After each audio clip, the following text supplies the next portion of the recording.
Good morning, students.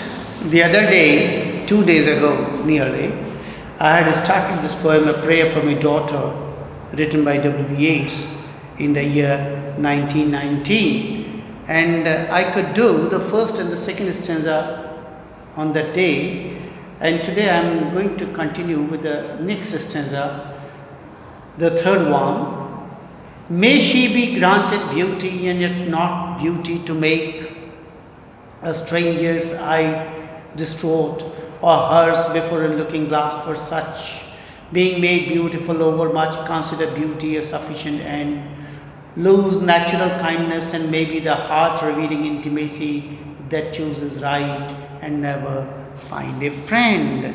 Now, the poet is wishing for his daughter who is lying in a cradle right now, and she is just 2 years old. 2 days old.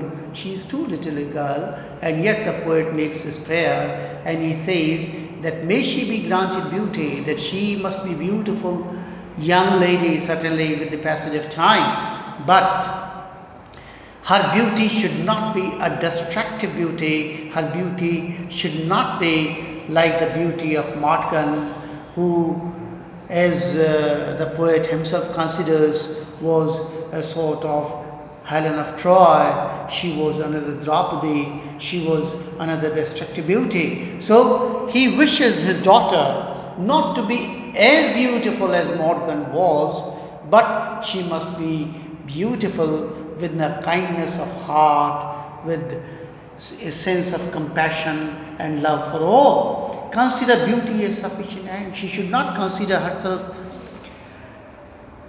to be the most beautiful lady in the world, and number two, she should not consider her beauty to be the final end of her life. She must be more loving, more compassionate towards the poor and the needy, towards her friends and her surroundings. Being made beautiful overmuch, they should not be beauty which is overmuch. She should be moderately beautiful.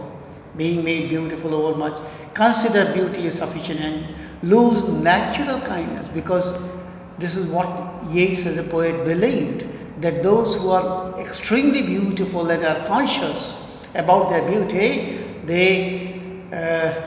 they certainly lose somewhere the kindness of heart, compassion, love. Their heart gets dry. It becomes dry.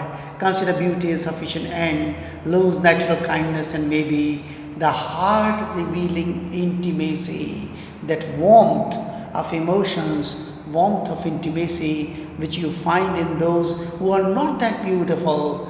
Certainly he wishes his daughter to be like that. The heart revealing intimacy that chooses right and never find a friend. She may not be very popular among her surroundings, but she must have a nice heart and a nice and noble soul. Helen, being chosen, found life flat and dull, and later had much trouble from a foe, which that great queen that rose out of the spray, being fatherless, could have her way, yet chose a bandy-legged smith for man. Now, as I told you even earlier, that when he was composing this particular poem, the image or the imagery of Morgan was certainly there at the back of his mind, and somewhere he seems to compare the type of life his daughter would be blessed with the type of life Morgan has been living through. Helen, being chosen, found life. Now, Morgan is a modern counterpart of Helen of Troy, and both of them are symbols of destructive beauty for W. Yeats. So Helen was really beautiful, that Princess Helen of Troy, she was really beautiful. Being chosen, found life flat and dull. She was beautiful, but her life was very dull and flat, and later had much trouble from a fool, from that Paris, from that lover, she had much trouble, because of which she had to be responsible for the Trojan War itself. Helen, being chosen, found life flat and dull, and later had much trouble from a foe, while that great queen that rose out of the spray, Aphrodite, Venus, while that great queen that rose out of the spray, being fatherless, could have her way, and she too went astray, she too went awry, being fatherless, because she did not have any guidance, she did not have any father. So she led a life, reckless life, without aim, without purpose, and therefore she had to face a lot of trouble. Being fatherless, could have her way, yet chose a bandy-legged smith for man, and then ultimately she fell to a bandy-legged man. Now we should recall that Morgan too married McBride, Major McBride, and Major McBride was a person from army, and he was bard-elect. So somewhere that image of Morgan is haunting the mind of the poet. It is certain that fine women eat a crazy salad with their maid, whereby the horn of plenty is done. Now the poet